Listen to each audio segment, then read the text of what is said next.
जय श्री कृष्ण। जब श्री कृष्ण अपने विराट रूप को छोड़कर सौम्य रूप में अर्जुन के पास आए तो उस सौम्य रूप में आते ही अर्जुन ने उनसे क्या प्रश्न किया और श्री कृष्ण ने उसका क्या उत्तर दिया, उसे आज हम जानते हैं। सौम्य रूप में आते ही अर्जुन ने सबसे पहले श्री कृष्ण से यह प्रश्न किया कि मैंने जो अभी आपका ये जो रूप देखा है ये साकार रूप था, और आपका अन्य रूप के बारे में भी हम देखते हैं, सुनते हैं कि परमपिता परमात्मा का निराकार रूप भी होता है। तो आप निराकार रूप और साकार रूप किसकी भक्ति लोग करें कि आपको हम सहज ही प्राप्त कर लें।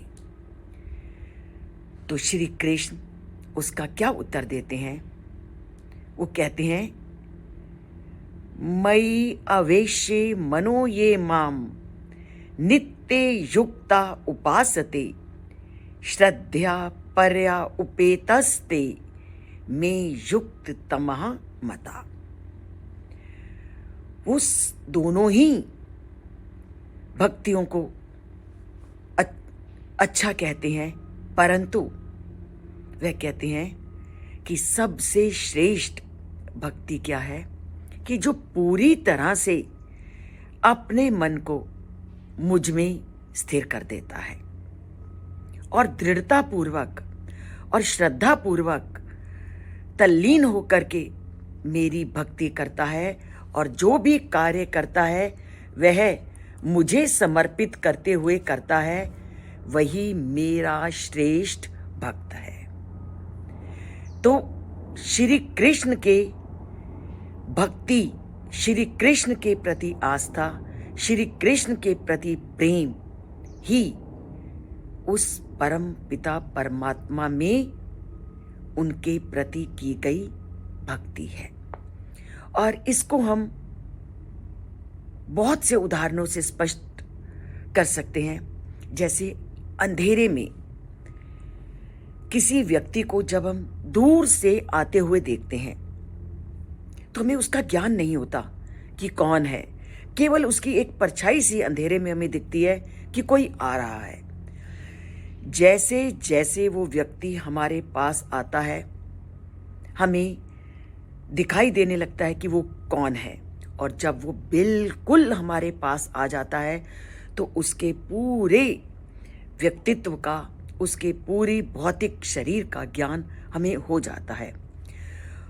उसी प्रकार उस परम पिता परमात्मा का जब तक हमें ज्ञान नहीं तो वह हमारे लिए उस व्यक्ति की तरह धुंधले प्रकाश से युक्त हैं जो अंधेरे में थोड़ा थोड़ा हमें दिखाई दे देता है। पर जैसे जैसे हम उसकी भक्ति करते हैं, उनके प्रति श्रद्धा करते हैं, उस धुंधले रूप से हम ऊपर उठते जाते हैं। और जब पूरी तरह से उस परम पिता परमात्मा से हमारा संपर्क स्थापित हो जाता है और हमें भान हो जाता है तो उनका प्रकाश स्वरूप हमारे सामने आ जाता है। तो यहाँ परमात्मा ने 3 अवस्थाओं का वर्णन किया, और वो 3 अवस्थाएं क्या हैं? एक तो परम पिता परमात्मा है जिसको हम हमेशा कहते हैं वो निर्विकार है, अक्षर है, अविनाशी है। दूसरा है ब्रह्म।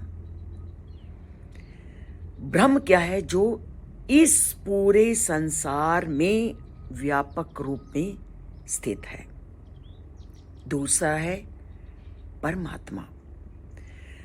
हर व्यक्ति के अंदर जो जीव आत्मा है वह परमात्मा है, और पर वह उससे भिन्न है। पर हर व्यक्ति में उस परम पिता परमात्मा का निवास है। तो वो परम पिता परमात्मा वो जीव आत्मा से भिन्न है।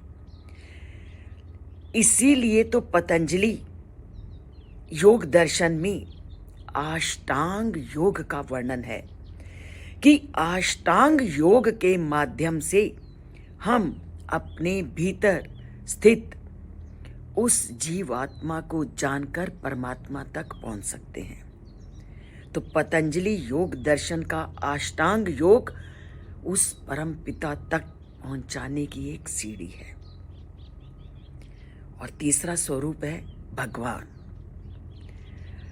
उस अद्वितीय, अचिंतनीय, अविनाशी एक तत्व का एक रूप है भगवान, जो साकार रूप धारण करके समय समय पर धरती पर अवतरित होते रहते हैं।